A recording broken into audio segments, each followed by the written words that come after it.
السلام عليكم ورحمة الله وبركاته.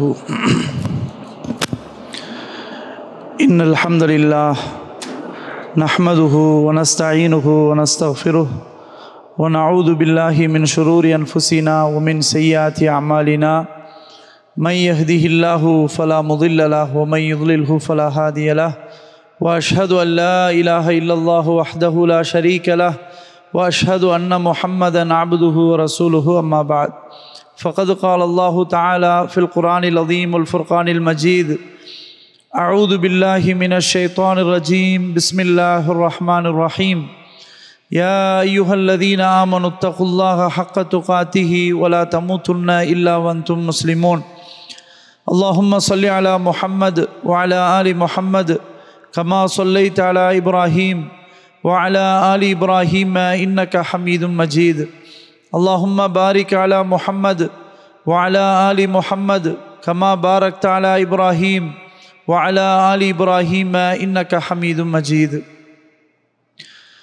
அன்புள்ள சகோதரர்களே, பெரியோர்களே, சகோதரிகளே, தாய்மார்களே, அல்லாஹுடைய மகத்தான கிருபையால் நாம் எல்லாம் அல்லாஹுடைய மாளிகையில் ஒன்று கூடி அவனுடைய மார்க்கத்தை அறிந்து கொள்ள வேண்டும், அதன் அடிப்படையில் நம்முடைய வாழ்க்கையில் அமுல்படுத்த வேண்டும் என்ற உயர்ந்த நோக்கத்திலே நம்முடைய ஓய்வு நேரங்களை அல்லாஹுக்காக ஒதுக்கி அமர்ந்து இருக்கிறோம். அல்லாஹ் சுப்ஹானஹு வ தஆலா நம்முடைய தூய்மையான எண்ணங்களுக்கேற்ப நற்கூலிகளை வழங்கி அருள் புரிவானாக என்று ஆரம்பத்திலே துஆ செய்து கொள்கிறேன். அன்புள்ளவர்களே, இங்கு எனக்கு வழங்கப்பட்டுள்ள தலையங்கம் முஸ்லீம்களே கொஞ்சம் நில்லுங்கள் என்று வித்தியாசமான முறையில் கொடுத்திருக்கிறார்கள். இந்த தலைப்பு முஸ்லீம்களே கொஞ்சம் நில்லுங்கள் என்று சொன்னால் ஏதோ நாகூர் ஹனீஃபாவுடைய பாடல் வரி என்ற சிந்தனை நமக்கு வந்துவிடக்கூடாது. அவருடைய கோணம் ஒரு வித்தியாசமான கோணம். இங்கு முஸ்லீம்களே கொஞ்சம் நில்லுங்கள் என்று சொன்னால் விழிப்புணர்வோடு இருங்கள், அவசரப்படாதீர்கள், அவதானியுங்கள். உங்களுடைய காரியங்களை நீங்கள் செயல்படுத்துவதற்கு முன்பாக நன்றாக யோசனை செய்து பார்த்து கவனித்து முடிவெடுங்கள். இப்போ நம்முடைய நாடுகளில் வாகனத்துக்கு பின்னாடி போட்டிருக்கோம், நில், கவனி, செல்க, ஸ்டாப், ஸ்லோ, கோ. நில்லு அப்படின்னு சொன்னால் நின்றுக்கிட்டே இருக்கிறது இல்லை, நிற்க வேண்டிய இடத்துல நிற்கணும், கவனித்து அடுத்தடுத்து நம்ம போகணும். நிற்க வேண்டிய இடத்துல நிற்காமல் போனால் பெரிய பிரச்சனை வந்துடும். டிராஃபிக் ஜாமில் அங்கே சிக்னல் கொடுக்குறான்னு சொன்னால் அங்கே நின்று தான் ஆகணும். நிற்கலேண்டா யாருமே செல்ல முடியாது, எல்லாம் பிரச்சனைகள் தான் இருக்கும், ஸ்தம்பித்து போய்விடும். அப்போ நில் என்றால் என்ன அர்த்தம்? விழிப்புணர்வோடு இருக்க வேண்டும், கவனத்தோடு இருக்க வேண்டும் என்றுதான் அர்த்தம். இங்கு முஸ்லீம்களே கொஞ்சம் நில்லுங்கள் என்று கொடுத்திருப்பதனுடைய காரணம் என்னவென்றால், முஸ்லீம்கள் நமக்கு தான் இப்படி இருக்க வேண்டும், இப்படி இருக்கக்கூடாது என்ற சட்டம் இருக்கிறது. இதை செய்யணும், இதை செய்யாதீங்க, இப்படி இருங்க, இப்படி இருக்காதீங்க. முஸ்லீம் அல்லாதவர்களுக்கு இப்படி கிடையாது. அவர்களுக்கு என்ன வேண்டுமானாலும் செய்யலாம், சட்டம் இப்படி என்று இல்லை.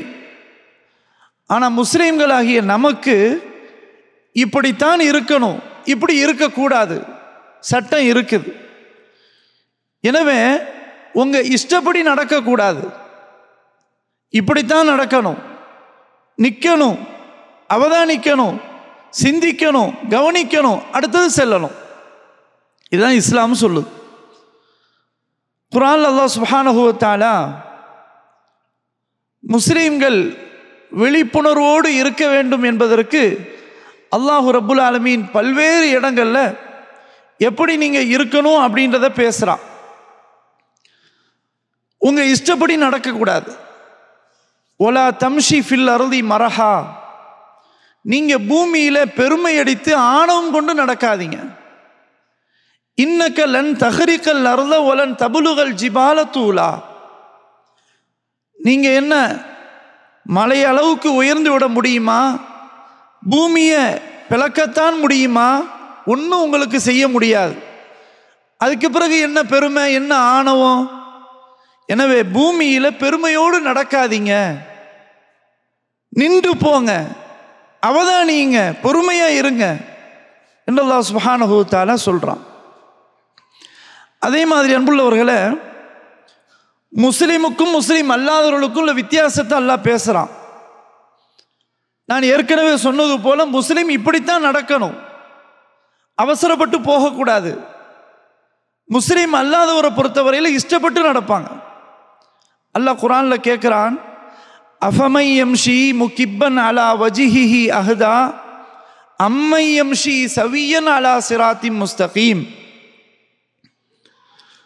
முகம் குப்பர நடக்கக்கூடியவன் அவன் மிக நேர்வழி அடைந்தவனா, அல்லது எது சரியான பாதையோ அதை நோக்கி நடக்கிறானே அவன் எடுத்துக்கொண்ட அந்த பாதை மிகச் சரியான பாதையா? எவ்வளோ அழகா அல்லாஹ் சுப்ஹானஹு வ தஆலா சொல்கிறான் பாருங்க. முகம் குப்புற போகிறான், தன்னை அறியாமலே போகிறான், எங்கேயும் பார்க்கறது இல்லை, வலது பக்கம் பார்க்கறது இல்லை, இடது பக்கம் பார்க்கறது இல்லை, மேலே பார்க்கறது இல்லை, கீழே பார்க்கறது இல்லை, முன்னால் பார்க்கறது இல்லை, பின்னால் பார்க்கறது இல்லை. அவன் கண்ணு மூக்கு தெரியாமல் ஓடுறான், அவ்வளோ அவசரம். அவன் சரியான வழி அடைந்தவனா, அல்லது எது சரியான பாதை, நாம் போகிற ரூட்டு சரியானதா, நம்முடைய பாதங்கள் எட்டு வைக்கின்ற பாதங்கள் அது சரியான பாதைகள் தானா என்று சிந்தித்து ஆய்வு செய்து அந்த முறையில் செல்கிறானே அவன் மிக நேர்வழி அடைந்தவனா என்று அல்லாஹ் சுப்ஹானஹு வ தஆலா கேட்கிறான். அப்போ முஸ்லிமுக்கும் முஸ்லிம் அல்லாதவர்களுக்குள்ள வித்தியாசம் இதான். முஸ்லிமை பொறுத்த வரையில் எந்த காரியத்தை எடுத்துக்கொண்டாலும் இது சரியான பாதை தானா, இது நேர்வழி பாதை தானா, இது இந்த பாதையில் நம்ம போனால் நமக்கு நன்மை கிடைக்குமா என்று சிந்திப்பான் என்று அல்லாஹ் சுப்ஹானஹு வ தஆலா இந்த வசனத்தில் சொல்கிறான். அன்புள்ளவர்களே, எனவே நிதானம் வேண்டும், அவசரம் இருக்கக்கூடாது, நிதானம் இருக்க வேண்டும். ஸல்லல்லாஹு அலைஹி வஸல்லம் அவர்கள் சொன்னார்கள், அத்தஅன்னி மினல்லாஹ், நிதானம் என்பது அல்லாஹ்வுடைய பண்பு சார்ந்தது. ஒல்ல அஜலத்து மின ஷைத்தான், அவசரப்படுவது என்பது ஷைத்தானுடைய பண்பை சார்ந்தது. ஸல்லல்லாஹு அலைஹி வஸல்லம் சொன்னாங்க, அவசரப்படக்கூடாது. எந்த ஒரு காரியத்தை செய்வதாக இருந்தாலும் நிதானம் வேண்டும். அவசரப்பட்ட பிரச்சனைகள் தான் வரும். எனவே ஒரு முஸ்லிம் அல்லாஹ்வுடைய பண்பை பின்பற்றி நிதானமாக அவதானித்து அவன் செயல்பட வேண்டும். அவசரமாக செயல்பட்டால் அதில் பல பிரச்சனைகள் ஏற்படும். ஆனால் எந்த விஷயத்தில் அவசரப்படக்கூடாது, எதில் அவசரப்படணும் அதையும் மார்க்கம் சொல்லி தந்திருக்கு. ஹஜ்ஜிக்கு போகிறது, அதில் அவசரப்படுங்கன்னு தான் சொல்லுது மார்க்கம். ஏன்னா நீங்கள் எவ்வளோ காலம் இருப்பீங்கன்னு உங்களுக்கு தெரியாது. எவ்வளவு காலம் உயிரோடு இருந்தாலும் குறுக்கே வேற எது உங்களுக்கு தடை வரும்ன்றது தெரியாது. அதனால் நீங்கள் அவசரமாக ஹஜ்ஜி செய்யுங்கன்னு சொன்னாங்க ஸல்லல்லாஹு அலைஹி வஸல்லம். நன்மைகளை செய்யும்போது அவசரமாக செய்யுங்கன்னு சொன்னாங்க. ஆனால் பாவங்கள் செய்யக்கூடிய நிகழக்கூடிய அந்த நிலையில் அவசரப்படக்கூடாது. இதை நம்ம செய்தால் பின்விளைவு என்ன ஏற்படும், இங்கு நாம் சென்றால் நமக்கு என்ன பாவங்கள் வரும், இதன் மூலமாக அல்லாஹ்வுடைய தண்டனை கிடைக்குமா அல்லது அல்லாஹ்விடமிருந்து நமக்கு கூலி கிடைக்குமா, இதுதான் நம்முடைய பார்வை இருக்க வேண்டும். அதனால தான் முஸ்லீம்களை அவசரப்படாதீங்க, கொஞ்சம் நில்லுங்க, கொஞ்சம் கவனிங்க, கொஞ்சம் அவதானிங்க, கொஞ்சம் சிந்திச்சு பாருங்க, அவசரப்படாதீங்க. அன்புள்ள சகோதரர்களே சகோதரிகளே, ஸல்லல்லாஹு அலைஹி வஸல்லம் ஒரு சஹாபியை பார்த்து சொன்னாங்க. அந்த சஹாபியை பார்த்து சொன்னாங்க, இன்ன ஃபீக லஹஸலத்தைன், தோழரே நிச்சயமாக உங்கள்கிட்ட 2 நல்ல பண்பு இருக்கிறது. யுஹிப்புஹும் அல்லாஹ், அந்த 2 பண்புகளையும், உங்கள்கிட்ட இருக்கிற அந்த 2 பண்புகளையும் அல்லாஹ் நேசிக்கின்றான். சுப்ஹானல்லாஹ். ஸல்லல்லாஹு அலைஹி வஸல்லம் ஒரு சஹாபியை பார்த்து சொல்றாங்க, தோழரே உங்கள்கிட்ட 2 பண்பு இருக்குது, அந்த 2 பண்புகளையுமே அல்லாஹ் நேசிக்கிறான் என்று சொல்லிவிட்டு சொன்னாங்க, அல் ஹில்ம வல் அனாத, உங்கள்கிட்ட இருக்கிற அந்த சகிப்புத்தன்மை அதை அல்லாஹ் நேசிக்கிறான். அடுத்தது நிதானம், இதை அல்லாஹ் நேசிக்கிறான் என்று ஸல்லல்லாஹு அலைஹி வஸல்லம் சொன்னாங்க. சஹீஹ் முஸ்லிம்ல இடம்பெற்றுள்ள ஹதீஸ். அன்புள்ளவர்களே, அப்போ அல்லாஹு தாலாவுடைய பண்பாக இருந்தாலும் இந்த பண்பு நம்மிடம் இருக்குமையானால் அல்லாஹுடைய நேசம் கிடைக்குது. இந்த பண்பு உள்ளவர்கள் அல்லாஹ் நேசிக்கிறான். 2 பண்புகளும் நம்மகிட்ட இருக்கணும்ன்றத ஸல்லல்லாஹு அலைஹி வஸல்லம் அந்த சஹாபிக்கு சுட்டி காட்டுறாங்க. அப்போ முஸ்லிம்களாகிய நாம் நம்முடைய காரியங்களில் நம்ம அவசரப்படுறோமா அல்லது நிதானமாக நின்று செயல்படுறோமா? அதனால தான் முஸ்லிம்களை கொஞ்சம் நில்லுங்க, கொஞ்சம் நில்லுங்கன்னா நிற்கிறது இல்லை, கொஞ்சம் யோசனை செய்யுங்க. நாம் எடுத்து வைக்கிற காரியம் சரியானதா தவறானதா, இதை நீங்கள் கொஞ்சம் அவதானிங்க. அந்த மாதிரி நாம் செய்தால் உண்மையில் ரப்புல் ஆலமீன் நமக்கு ஒரு சரியான விளக்கத்தை தருவான். நீ இதில் போகாதேன்னு சொல்லுவான். ஆனால் நம்ம அப்படி இல்லை என்றால் உண்மையில் அல்லாஹ் பாதுகாக்க வேண்டும். அல்லாஹ் சுப்ஹானஹு வ தஆலா காஃபிருக்கு சொல்றானே உதாரணமாக, அஃபமை யம்ஷி முகிப்பன் அலா வஜ்ஹிஹி அஹ்தா, முகம் குப்புற அவன் ஓடி திரிகிறானே, கண்ணு முக்கு தெரியாம ஓடுறானே, அவன் சரியான வழி அடைந்தவனா? சரியான பாதையை நோக்கி நடந்து செல்றானே, அவன் சரியான பாதையில் உள்ளவனா என்று அல்லாஹ் சுப்ஹானஹு வ தஆலா கேட்கிறான். அன்புள்ளவர்களே, அப்போ எது சரியான பாதை என்பதை நம்ம நிதானமாக நம்ம யோசனை செய்து முடிவெடுக்கணும். அன்புள்ளவர்களே, இன்று உலகத்தில் பல மக்கள் இருக்கிறாங்க, குறிப்பாக முஸ்லீம்கள். அவர்களை பொறுத்தவரையில் எது நேர்வழி எது தவறான வழி இந்த கண்ணோட்டம் இல்லை. உலகத்தில் என்ன நடக்குதோ என்ன நடைமுறையோ அதன் அடிப்படையில் போய்கிட்டு இருக்கிறாங்க. இது மார்க்கமா, இது நன்மையா தீமையா, அதெல்லாம் பார்க்கறது இல்லை. சமுதாயம், சமூகம், எல்லாருடைய அரவணைப்பு தேவை. அது அந்த நாம் செல்லக்கூடிய இடம் மார்க்கத்திற்கு நேரடியாக அப்பட்டமாக முரணாக இருந்தாலும் அது நமக்கு பிரச்சனை இல்லை என்ற நிலைப்பாட்டில் ஒரு முஸ்லிம் இருந்தால் அதில் பல பின்விளைவுகள் இந்த உலகத்திலும் இருக்கும், நாளை மறுமையிலும் இருக்கும். அல்லாஹ் பாதுகாக்கணும். சரி, இப்போ என்னதான் அளவுகோல்? ஒரு முஸ்லிம் எது சரியான பாதையில் செல்ல வேண்டும் என்பதற்கு என்ன அளவுகோல் என்றால் ஸல்லல்லாஹு அலைஹி வஸல்லம் ரொம்ப சிம்பிளா சொல்லி தந்துட்டாங்க. இஹ்ரிஸ் அலாமா யன்ஃபஉக, உனக்கு எது பயனளிக்குமோ அதன் மீது பேராசை கொள் என்று சொன்னார்கள் ஸல்லல்லாஹு அலைஹி வஸல்லம். உனக்கு எது பயனளிக்குமோ என்றால் அது இந்த உலகத்திலும் இருக்கலாம், மறு உலகிலும் இருக்கலாம். ஆனால் பயன் தர வேண்டும். பயன் இல்லை என்றால் அதில் நம்ம பேராசை இருக்கவே கூடாது. அது பிரயோஜனமே இல்லை. மட்டுமல்லாது அது பாவங்களில் வந்து சேர்ந்துடும். அதனால தான் ஸல்லல்லாஹு அலைஹி வஸல்லம் சொன்னாங்க, இஹ்ரிஸ் அலாமா யன்ஃபஉக, உனக்கு எது பயனளிக்குமோ அதில் நீ பேராசை கொள் என்று சொன்னார்கள். அதே மாதிரி சொன்னார்கள், மின் ஹுஸ்னி இஸ்லாமில் மர்இ தர்க்குஹு மாலா யஅனி, ஒரு முஸ்லிம், ஒரு நல்ல முஸ்லிமுக்கு அடையாளம் என்ன தெரியுமா? இஸ்லாத்தை அழகான முறையில் ஒருவன் பின்பற்றுகிறான் என்றால் அதுக்குரிய அடையாளம் என்னவென்றால் தர்க்குஹு மாலா யஅனி, அவனுக்கு எது தேவையில்லையோ எது அவசியமற்றதோ அதை அவன் அப்படியே விட்டு விடுவது. இதுதான் ஒரு முஸ்லிமுக்கு அவனுடைய இஸ்லாத்தை பின்பற்றுவதற்கு பியூட்டி, அதுதான் அழகு. எது அவனுக்கு அவசியம் இல்லையோ அதை அப்படி விட்டுறணும். அவசியம் இல்லை என்றால் என்ன? அது பயனற்றது, பிரயோஜனத்தை தராது, நன்மையை தராது, மாறாக தீமையை தரும், இடையூறை ஏற்படுத்தும், அல்லாஹ்வுடைய வெறுப்பை ஏற்படுத்தும் என்று இருக்குமையானால் அவன் அதை விட்டு விடுவதுதான் நல்ல ஒரு முஸ்லிம் என்று சொன்னார்கள் ஸல்லல்லாஹு அலைஹி வஸல்லம். அன்புள்ளவர்களே, அப்படியானால் நம்முடைய செயல்பாடுகள் எப்படி இருக்கின்றன?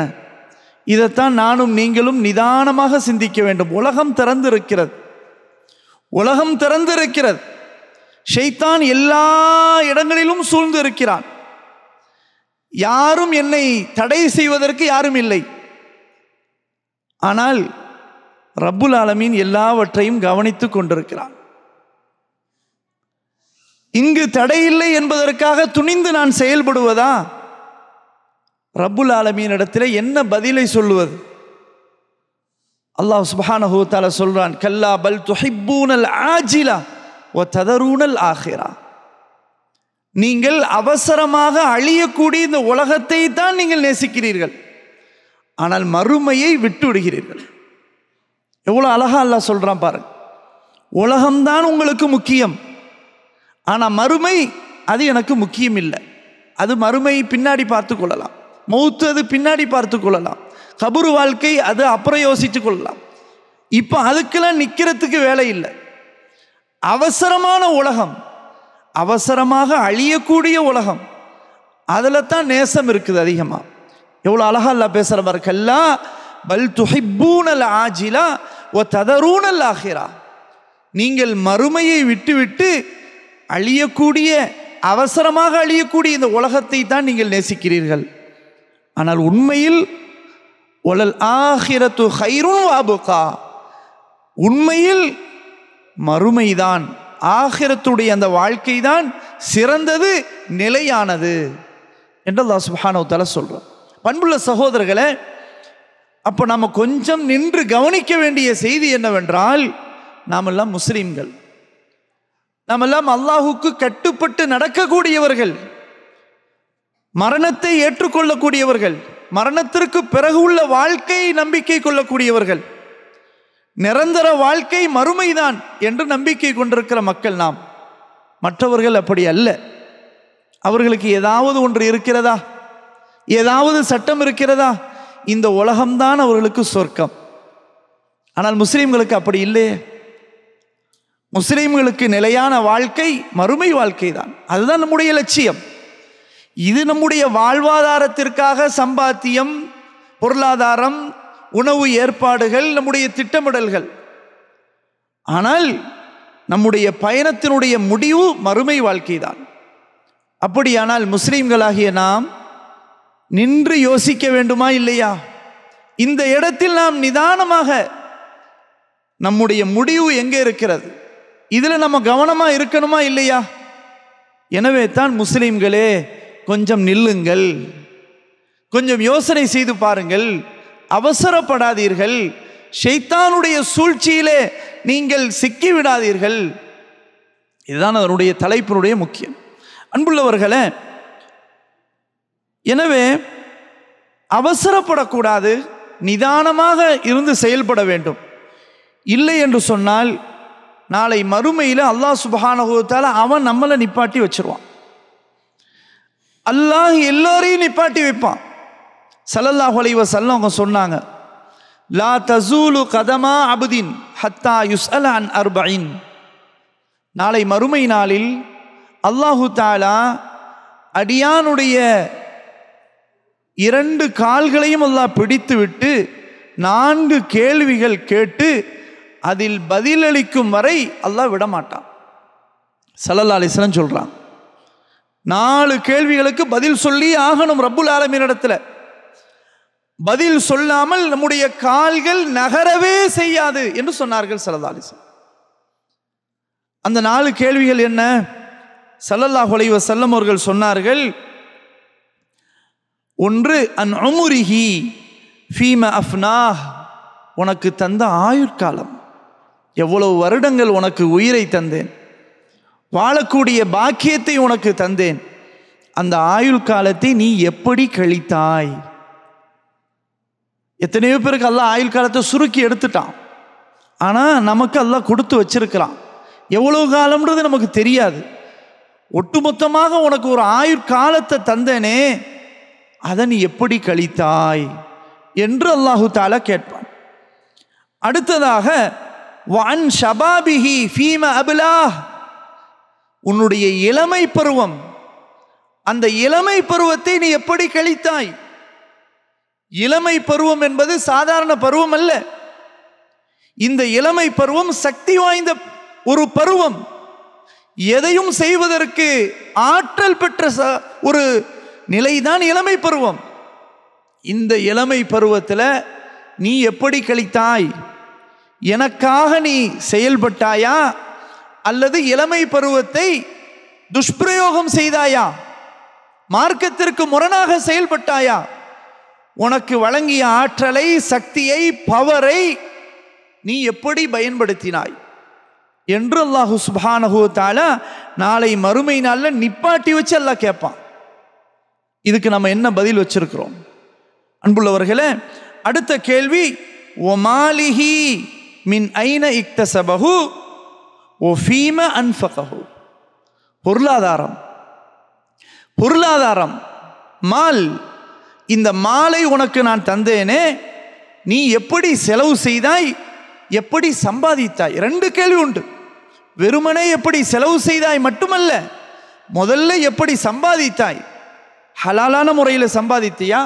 எப்படி சம்பாதித்தாய்? சரி, சம்பாத்தியம் செய்த ஹலாலாகவே இருக்கட்டும். அந்த ஹலாலாக நீ சம்பாத்தியம் செய்த அந்த பொருளாதாரத்தை நீ ஹலாலான முறையிலே செலவு செய்தாயா, என் பாதையிலே செலவு செய்தாயா என்று அல்லாஹு தாலா கேள்வி கேட்பானே. இந்த கேள்விக்கு நாம் என்ன பதில் வச்சிருக்கிறோம்? அதனால தான் முஸ்லிம்களே, கொஞ்சம் நில்லுங்க. பொருளாதாரம் உங்களுக்கு அல்லாஹ் நிறைய தந்திருக்கிறான். அந்த பொருளாதாரம் எப்படி செயல்படுது, அதை எப்படி நீங்கள் செயல்படுத்துறீங்க? நல்வழியில் செயல்படுத்துகிறோமா அல்லது தீய வழிக்கு போகுதா? இதுக்கு நம்ம அல்லாட்ட பதில் சொல்லி ஆகணும். அல்லாட்ட பதில் சொல்லாமல் நம்ம கால நகராது. அதே இடம் தான், நிற்கிற இடம் தான். ஸல்லல்லாஹு அலைஹி வஸல்லம் சும்மா சொல்ல மாட்டாங்க. ஒமா யன்திகு அனில் ஹவா, அல்லாஹ்வின் தூதர் ஸல்லல்லாஹு அலைஹி வஸல்லம் மனோ இச்சையின்படி பேச மாட்டார்கள். இன் ஹுவ இல்லா வஹீ யூஹா, அவர்களுக்கு எது வஹீயாக அறிவிக்கப்பட்டதோ அதைத்தான் பேசுவார்கள் ஸல்லல்லாஹு அலைஹி வஸல்லம். என்ன சொன்னாங்க? அடியானுடைய 2 கால்கள் 4 கேள்விகளுக்கு பதில் சொல்லாமல் நகரவே செய்யாது என்று சொன்னார். கடைசி கேள்வி, ஒமாதா அமில ஃபீமா அலிம, உனக்கு வழங்கப்பட்ட நாலேஜ், அறிவு, இதை கொண்டு நீ எப்படி செயல்படுத்தினாய்? உனக்கு தந்த அறிவை, அந்த ஞானத்தை நீ எந்த வகையில் அதை செலவு செய்தாய் என்று அல்லாஹு சுப்ஹானஹு தஆலா நாளைக்கு கேட்பானே. அதுக்கு நம்ம என்ன பதில் வச்சிருக்கிறோம்? முஸ்லீம்களே, கொஞ்சம் நில்லுங்கள், கொஞ்சம் அவதானியுங்கள். அல்லாஹ் கேட்கறதுக்கு முன்னாடி, அதனால தான் உமர் இப்னுல் கத்தாப் ரலியல்லாஹு அன்ஹு அவர் சொன்னார்கள், ஹாசிபு அன்ஃபுஸக்கும் கப்ல அன் துஹாசபு. அல்லாட்ட நீங்க விசாரணை செய்யப்படுவதற்கு முன்னால் இப்ப நீங்களே உங்களுக்கிடையே விசாரணை செய்து கொள்ளுங்கள். ஒரு கணம் சிந்திச்சு பார்க்கணும். அல்லாஹ் தந்த நம்மகிட்ட பொருளாதாரம் நல்வழியில் செயல்படுத்துகிறோமா அல்லது தீய வழியில் பயன்படுத்துகிறோமா? சுபஹானல்லாஹ், இன்னைக்கு அல்லாஹ் நிறைய செல்வத்தை கொடுத்துருக்குறான். ஆனால் அந்த செல்வத்தை, அல்லாஹ் தந்த செல்வத்தை மறந்துட்டு தீய வழிக்கு செலவு செய்கிறான். இன்னைக்கு நம்முடைய நாடுகள்லாம் பார்த்தீங்கன்னா ஆடல், பாடல், கூத்து, கும்மாளம், இசை கச்சேரிகள், என்ன என்ன எல்லாம் வருதோ எல்லாத்துலேயும் முன்னிலையில் இருக்கிறான். சுபஹானல்லாஹ், இதுக்கு தான் அல்லாஹ் பொருளாதாரம் தந்தானா? கொஞ்சம் சிரிச்சு பாருங்க. எத்தனை மக்கள் உணவு சாப்பிட முடியாதவங்க எத்தனை பேர் தமிழ்நாட்டில், இந்தியாவில், ஸ்ரீலங்காவில் இருக்கிறாங்க. இன்னைக்கு நம்ம சர்வ சாதாரணமாக ஒரு சின்ன இந்த தண்ணி 50 ஹலாலா, 1 ரியாலுக்கு நம்ம தண்ணி வாங்குகிறோம். இந்த 1 ரியால்னு நம்ம இங்கே சாதாரணமாக நம்ம பாக்கெட் மணி கொடுத்து வாங்கிடுறோம். 50 ஹலாலா ஒரு பெருசாகவே நமக்கு தெரியல, 50 பைசா மாதிரி இருக்குது. 1 ரியால்ன்றது 1 ரூபா மாதிரி இருக்குது. இங்கே இருக்கும்போது கொஞ்சம் சிந்திச்சு பாருங்கள். 1 ரியால் நம்முடைய நாட்டினுடைய 2 உணவுகளுக்கு அது போதும். குறைஞ்சது 1 உணவுக்கு அது போதும். சுப்ஹானல்லாஹ். இன்னைக்கு நம்ம அந்த தண்ணியை குடிக்கிறோம், பாதி குடிச்சிட்டு பாதியை தூக்கி போட்டுறோம். எவ்வளோ வீண் விரயம், இஸ்ராஃப். எத்தனை மக்கள் தேவையுடையவர் இருக்கிறாங்க தெரியுமா? சுப்ஹானல்லாஹ். கொஞ்சம் சிந்திச்சு பாருங்க. பொருளாதார வீண் விரயமாக அல்லாஹுடைய மார்க்கத்திற்கு முரணாக நடக்கக்கூடிய நிகழ்ச்சிகளுக்காக அள்ளி அள்ளி கொடுக்குறான். சுப்ஹானல்லாஹ். கேள்விப்பட்ட சும்மா சாதாரண ஏதாவது ஒரு நிகழ்ச்சிக்கு போனாலே இன்னைக்கு அது ஒரு 1000 ரியால். முன்னாடி உட்காரன்னா 1000 ரியால், கொஞ்சம் பின்னாடி உட்காரன்னா 500 ரியால். 1000 ரியால்ன்றது சும்மாவா? கொஞ்சம் செஞ்சு பாருங்க. ஒரு குடும்பத்துக்கு 2 மாத செலவு. அல்லாஹ்ட்ட நம்ம இதுக்கு நம்ம என்ன பதில் சொல்ல போகிறோம்? அல்லாஹ் சுப்ஹானஹு தஆலா எவ்வளோ கண்ணியமாக வச்சிருக்கிறான். முஸ்லீம்களாக நம்ம இருக்கிறோம். அப்போ இதுக்கு நம்ம என்ன பதில் வச்சிருக்கிறோம்? நாளைக்கு அல்லாஹ் நிப்பாட்டி கேள்வி கேட்பானே, இதுக்கு என்ன பதில்? எப்படி சம்பாதித்தாய்? பதில் சொல்லு. எப்படிப்பா செலவு செய்தாய் அப்படின்னு அல்லாஹ் கேட்டால் இதுக்கு என்ன பதில்? நம்ம தயாரிப்பில் இருக்கிறோம். அன்பானவர்களே, அவதானிக்கணும், அவசரப்படக்கூடாது. அவசரப்படுவது ஷைத்தானுடைய பண்பு. நம்முடைய சிந்தனை எப்படி இருக்கணும்? ஸல்லல்லாஹு அலைஹி வஸல்லம் சொன்னது போல, இதுக்காக நம்ம செலவு செய்தால் ஆகிரத்தில் மறுமையில் நமக்கு பயன் இருக்குதா, அல்லாட்ட நமக்கு நன்மை இருக்குதா, இருந்து அள்ளி கொடுக்குற பிரச்சனை இல்லை. இதை நம்ம உரசி பார்க்கணும். எந்த ஒன்றாக இருந்தாலும் சரி, பயன் இல்லையா, அது வேண்டாம், எனக்கு அது வேண்டாம். எனவே நம்ம கொஞ்சம் அவதானிக்கணும். அன்பானவர்களே, ஒரு சஹாபி முஆது இப்னு ஜபல் ரலியல்லாஹு அன்ஹு, நமக்கெல்லாம் தெரியும். முஆது இப்னு ஜபல் ரலியல்லாஹு அன்ஹு இப்பேற்பட்ட சஹாபி. ஸல்லல்லாஹு அலைஹி வஸல்லம் அந்த முஆது இப்னு ஜபல் ரலியல்லாஹு அன்ஹு அவர்களை ஒரு தாயியாக, ஒரு ஸ்காலராக உருவாக்கி பண்படுத்தி ஒரு நாட்டுக்கே அனுப்புகிறாங்க ஸல்லல்லாஹு அலைஹி வஸல்லம், யமன் தேசத்திற்கு. அவர்களை யமன் தேசத்திற்கு அனுப்பும்போது மதீனாவிலிருந்து வழி அனுப்புவதற்காக ஸல்லல்லாஹு அலைஹி வஸல்லம் போகிறாங்க. முஆது இப்னு ஜபல் ரலியல்லாஹு அன்ஹு வாகனத்து மேலே ஏற சொல்கிறாங்க. ஸல்லல்லாஹு அலைஹி வஸல்லம் அவங்களுடைய வாகனத்துக்கு கீழே நடந்து போகிறாங்க. சுப்ஹானல்லாஹ். எவ்வளோ ஒரு அற்புதமான ஒரு பண்பு, தவாது, பணிவு. ஒருவரை நம்ம இன்னொரு இடத்துக்கு அனுப்புகிறோம், பொறுப்புதாரியை அனுப்புகிறோம், அவர் வழி அனுப்புவதற்காக ஸல்லல்லாஹு அலைஹி வஸல்லம், நீங்கள் மேலே உட்காருங்க முஆது, நான் கீழே நடந்து வர்றேன் அப்படின்னு சொல்லிட்டு போகிறாங்க. அப்படி போகும்போது உரையாடல், நீங்கள் அந்த நாட்டில் எப்படி நடக்கணும், அந்த மக்களுக்கு என்னென்னலாம் போதிக்கணும், எதை சொல்லணும், எதை சொல்லக்கூடாது, எதை முதல்ல சொல்லணும், எதை அடுத்தது சொல்லணும், இப்படின்ற மாதிரியான உரையாடல் போய்கிட்டே இருக்குது. கடைசியாக ஒரு இடத்துக்கு வந்த உடனே ஸல்லல்லாஹு அலைஹி வஸல்லம் அங்கே நிப்பாட்டிடுறாங்க. அப்போ தான் சொல்கிறாங்க, முஆதே, இனி நீங்கள் இதுக்கு பிறகு அடுத்த வருடம் என்னை நீங்கள் சந்திக்க முடியாது. நீங்கள் என்னை சந்திப்பதாக இருந்தால் என்னுடைய கபரையும் என்னுடைய மஸ்ஜித் இதைத்தான் நீங்கள் சந்திக்க வேண்டி வரும் அப்படின்னு சொன்ன உடனே திடுக்கிட்டு இந்த செய்தியை கேட்கவே இல்லை, எதிர்பார்க்கவே இல்லை. முஆது இப்னு ஜபல் தேம்பி அழுவ ஆரம்பிச்சிட்டாங்க. ஸல்லல்லாஹு அலைஹி வஸல்லம் அதை சொல்லிட்டு அப்படியே போயிட்டாங்க. ஆனால் முஆது இப்னு ஜபல் ரலியல்லாஹு அன்ஹு சொல்கிறாங்க, அல்லாஹ்வின் தூதர் ஸல்லல்லாஹு அலைஹி வஸல்லம் சொல்லிட்டு போயிட்டாங்க, ஆனால் என்னால் அந்த அழுகையை நிப்பாட்ட முடியல. ஸல்லல்லாஹு அலைஹி வஸல்லம் உங்களை பார்த்துக்கிட்டே நான் போய்கிட்டே இருந்தேன், என் கண்ணு எட்டுற அளவுக்கு பார்த்துக்கிட்டு இருந்தேன், ஆனால் அவங்க திரும்பி பார்க்காமலே போயிட்டாங்க அப்படின்னு சொன்னாங்க முஆது இப்னு ஜபல் ரலியல்லாஹு அன்ஹு. சொன்ன மாதிரி மறு ஆண்டு ஸல்லல்லாஹு அலைஹி வஸல்லம் அவங்கள்ட்ட வர்றாங்க. அல்லாஹ்வின் தூதர் ஸல்லல்லாஹு அலைஹி வஸல்லம் வஃபாத் ஆகிட்டாங்க. அதே மாதிரி கபர் அடியில் நின்று அழுகுறாங்க முஆது இப்னு ஜபல் ரலியல்லாஹு அன்ஹு.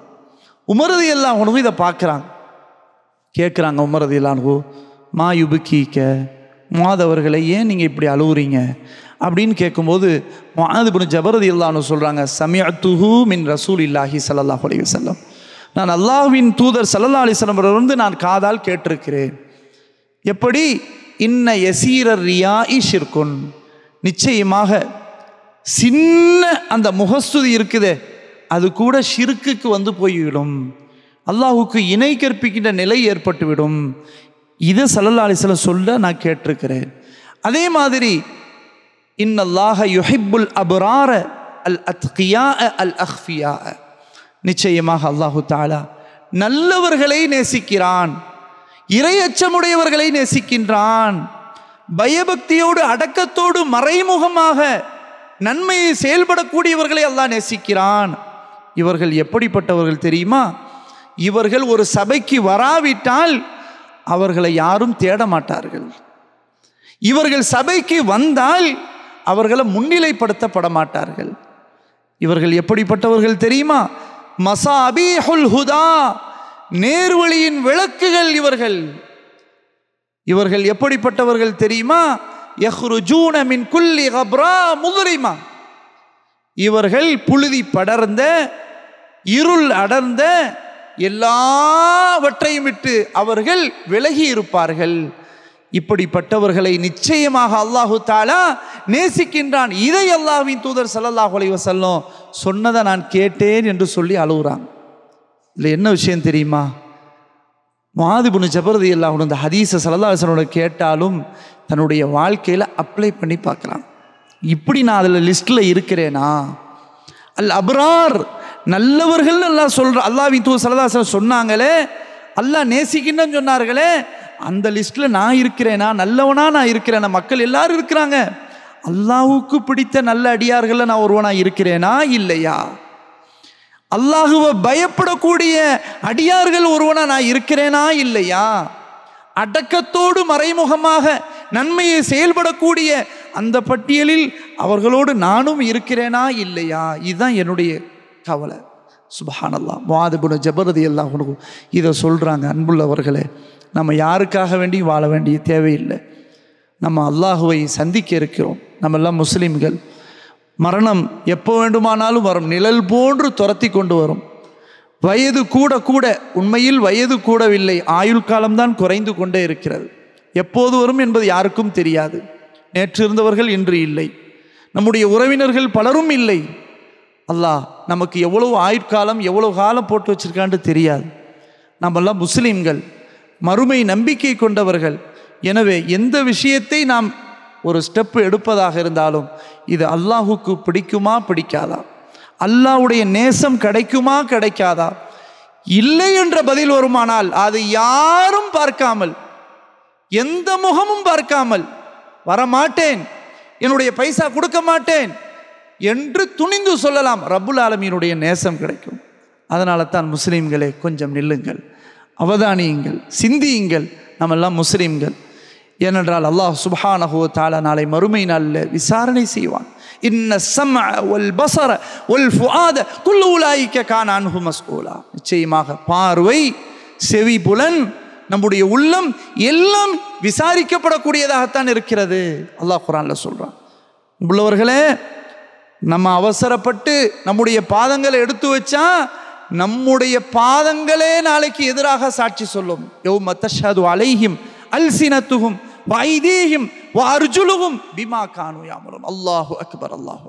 நம்முடைய கை, நம்முடைய காலு, நாம் அவசரப்பட்டு நிற்காமல், யோசிக்காமல், பொறுப்பெடுக்காமல், அல்லாஹுவை நினைத்து பார்க்காமல் நம்ம சென்றால் நாளைக்கு மறுமையில நம்முடைய காலும் கையும் நமக்கு எதிராக அல்லாஹ்விடத்திலே சாட்சி சொல்லும். அல்லாஹ் பாதுகாக்க வேண்டும். நம்மளே பார்த்து கேட்போம், கையை பார்த்து, நீங்கள் எங்களுக்கு எதிராக சாட்சி சொல்கிறீங்களா? என் கையை எனக்கு எதிராக சாட்சி, எவ்வளோ பெரிய கை சேதம், கொஞ்சம் செஞ்சு பாருங்க. என்னுடைய காலு எனக்கு எதிராக சாட்சி சொல்லும். அப்படி இருக்குமே ஆனால் அல்லாஹ் பாதுகாக்கணும். நமக்கு எதிராக சாட்சி சொல்லக்கூடியதாக நம்முடைய உறுப்புகள் இருக்கக்கூடாது. இன்று வேண்டுமானால் நான் எப்படியும் நடித்து செல்லலாம், யாருக்காகவும் யாருடைய மன திருப்தியை அடைந்து கொள்வதற்காக நான் என்னுடைய இஷ்டப்படி நடக்கலாம். ஆனால் நாளை மறுமையிலே அல்லாஹ்விடம் மாட்டிக்கொள்வோம்.